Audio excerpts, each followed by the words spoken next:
Hi guys, ayan, hindi na ako nakapag-vlog agad kasi gumising si Daisy ng maaga tapos pinatulog ko ulit after a few hours. Nung natulog siya, dali-dali na akong naglinis sa aming space na pinaparentahan. Kasi may available na bed kami. May dadating para mag-view siya mamayang gabi. So nilinisan ko na lahat ng doon sa space namin. Tapos ito, si Daisy, kakadidi lang. Binantayan ng lolo niya nung naglilinis ako. At naligo na din ako bago ako humawak kay Daisy. Kasi grabe yung, alam mo na, pag naglilinis ka, may mga chemical, may mga bleach, ganun. So, at para safe naman kay baby Daisy.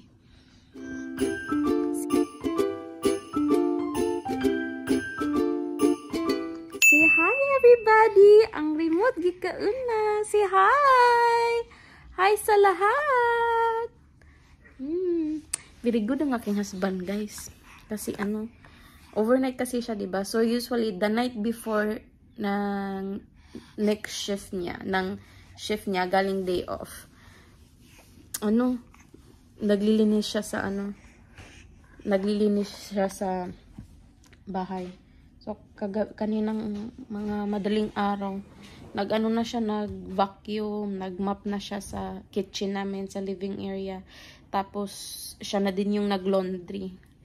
Sa amin ang husband ko ang gumagawa ng laundry.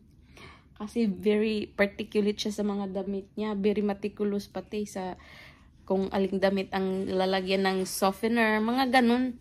So, dati nagrereklamo siya kasi pag ako naglalaba. Sabi ko, okay, ikaw na lang maglaba. So, after that, siya nang naglalaba.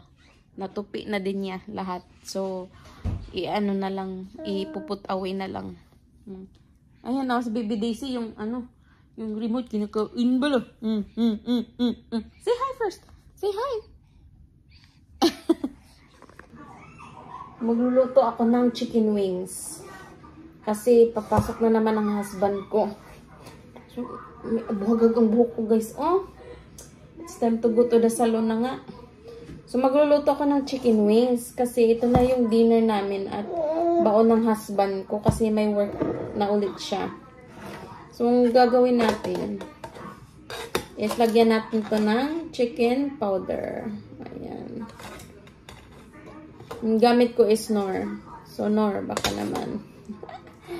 Ayan. Tapos, granulated garlic. Ayan. Damihan natin para mas malasa.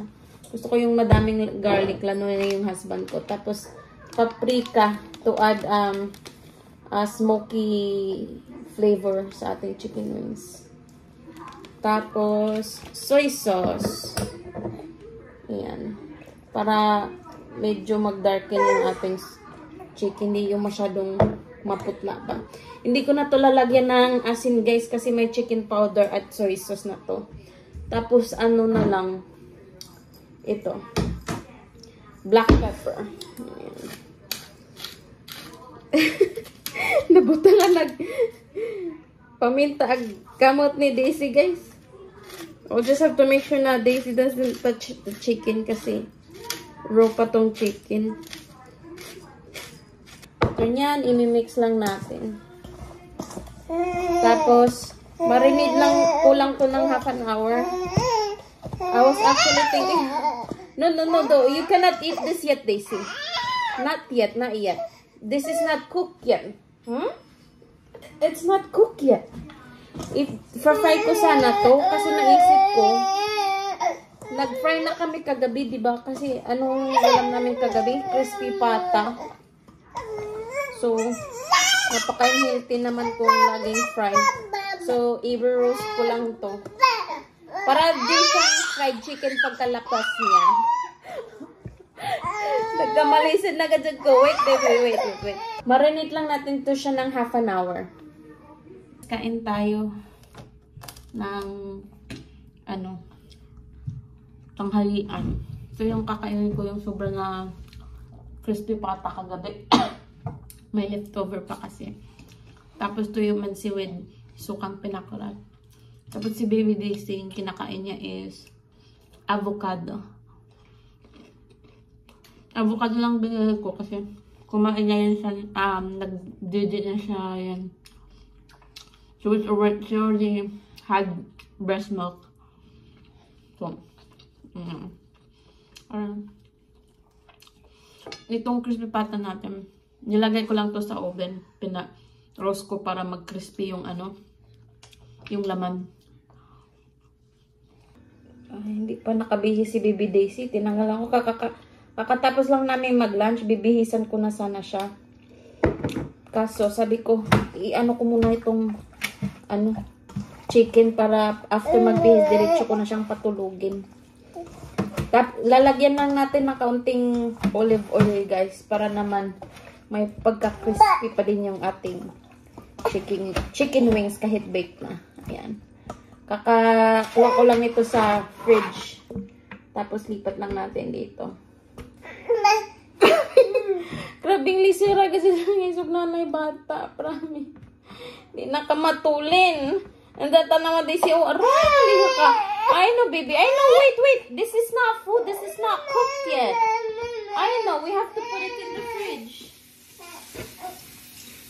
Grabe. Saan harap? Itsura ni Daisy. Kina, labihang, So, ito na, dapat naka-face down yung ating chicken wings. Lagay ko na to sa, grabe na, gajit, na yung bata. Kamalisad na ganit kong kuan diri. Grabe talaga si Baby Daisy. Arang ka, guys. 8 months pa tong baby ko, pero grabe. Hindi ko na maano. 8 months pa tong Baby Daisy natin, guys. Pero grabe, hindi ko na siya maano. Sobrang likot niya talaga. Tingnan mo. Bibi na, nag-ano pa din yung niya, ilong niya. Bibihisan ko lang to siya. Ikukum ko yung buhok. Tapos magnanap na lang kami muna. Kasi kikimbot na naman ako maya-maya. Kakatapos ko lang kumimbot ng saglit. Dadaan muna ako sa grocery store. Kasi naubusan na pala kami ng ng rice. Wala nang rice sa bahay, kahit isang cup wala na. So, andito ako ngayon sa Sobeys. Ayan o. Yan, dito lang ako bibili. Baka bibili na din ako ng kaunting prutas para kay Baby Daisy natin. Yan guys, kakatapos ko lang. Pupunta na ako sa sasakyan ko. Grabe, sobrang mahal na ng bilihin ngayon. Gulat ako. Wala pang 1/4 ng... Wala pang 1/4 ng ng cart. Na ako, almost $100 na. Yung rice pa lang, $20. 8 kilos lang. Yan, na. Lagay ko lang to sa sasakyan, guys. Uwi na ako. Bibilisan ko na lang mag-drive. Ay, hindi naman. Pero be careful lang. Mabilis, pero be careful. Kasi lutuan ko ng si Daisy, salmon. Bumili ako ng salmon para kay Daisy. Mahintay naman siguro niya tong salmon niya. Yun guys, dito na ako sa bahay. Grabe ang iyak ni Baby Daisy pagkadating ko. Kasi hindi ko siya kinuha agad. Nisip niya siguro, Mama, why? I'm here. Kasi gusto kong i-steam agad yung food niya. Kasi past 7 na. Kasi bumili ako ng salmon tsaka zucchini para sa kanya. Gusto ko i-steam agad para sabay na kaming kumain.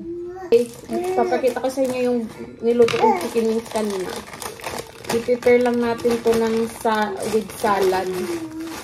Kasi parang ang unhealthy nung kinain namin nung last night. So ito, bumili lang ako ng salad. Ayan. Para sa amin ni Papa. Kasi kaming dalawa lang naman dito sa bahay. Ayan. Tapos, kit na siya, guys. May kasama na siyang dressing. Ganyan. Ito ko lang ito. Yeah. Di na ako siguro mag-grocery haul, guys. Kasi, na. Medyo late na. Kain pa. Hindi ko alam. We'll see. Oh, you know, baby. Here. Mama is just making salad for Mama and Wuwo. Yes. Yes. Ito na pala yung chicken wings natin. Pinainit ko lang to kasi kaninang hapon ko pa yan niluto. Tapos ito yung salad. Tapos, pakita ko sa inyo kay Baby Daisy. Yung food ni Baby Daisy natin, guys. Salmon tsaka zucchini. Tinanggal ko na lang yung balat kasi medyo matigas pa yung balat. Nag-aalburuto na siya. Gusto na kumain. Pero yung, itong part na to, ito. Malambot na yan. Ayan, kaluwi, basang bata. Sama, kinanglan man mo kayo ni mama. Ay, no. Grabe.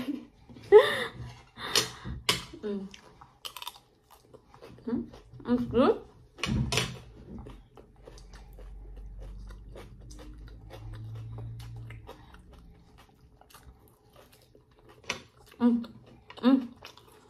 Sarap yung chicken mo. How's your salmon? Okay. Check it out. Good job.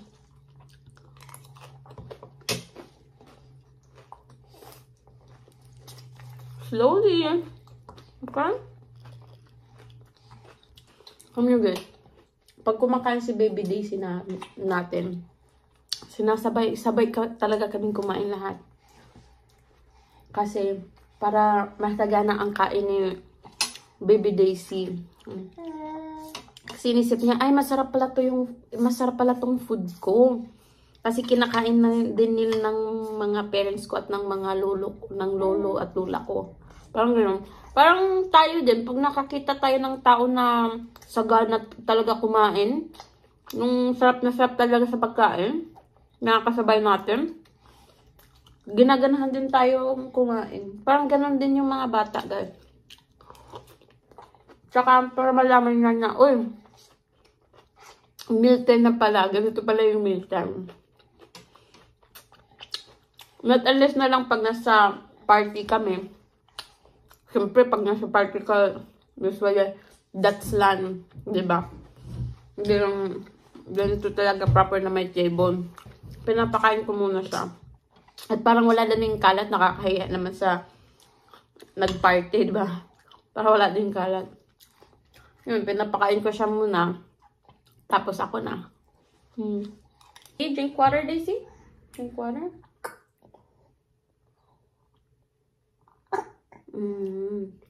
Slow down. Ang ating Baby Daisy, guys, marunong nang uminom sa cup. Tininin ko siya na uminom sa cup. Nandito na kami sa kwarto, mga 8:30 na. Akala ko matutulog na tong si Daisy. Kasi antok na siya kanina habang kumakain. Tapos ngayon nasa kwarta na, sobrang alive. Grabe. Ayan o. Say hi.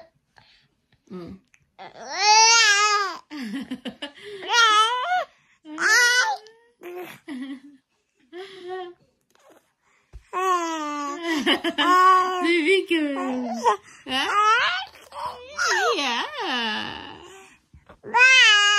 Bako na ba? Ba? Yung ba tong sinusuot ni Daisy? Buntis pa ako niyan. Wala pa akong 3 months. Nung nag-vacation kami sa Europe. Nung nasa Croatia kami.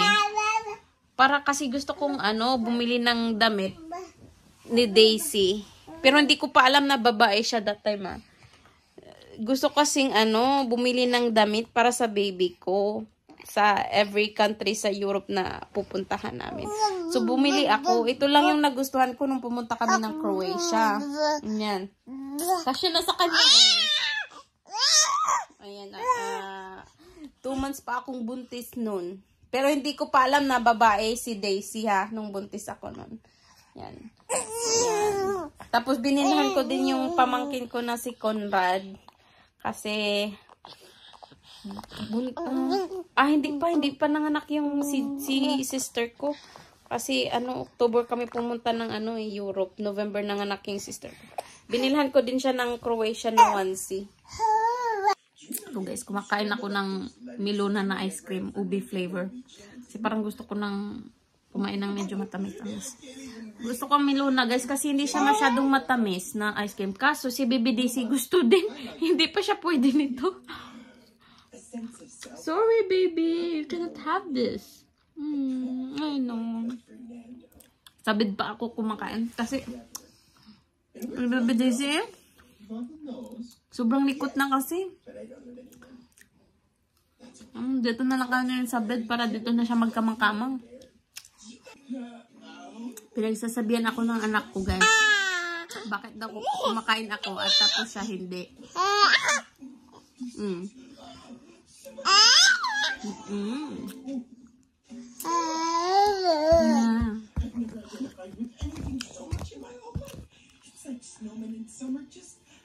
Nanood kami ng Once Upon a Snowman, si Olaf. Pinapanood ko sa kanya pero hindi naman nanonood. Dito lang nakatingin sa akin. I'm sorry baby.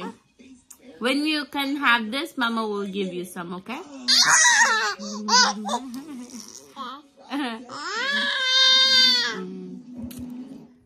What are you trying to say? I don't know, I'm sorry, baby. Hindi niyo siguro ako kita, pero naiiyak na talaga ako kasi gusto ko nang matulog. Kasi si Daisy, ayan pa. Daldal pa ng daldal. May patalon-talon pa.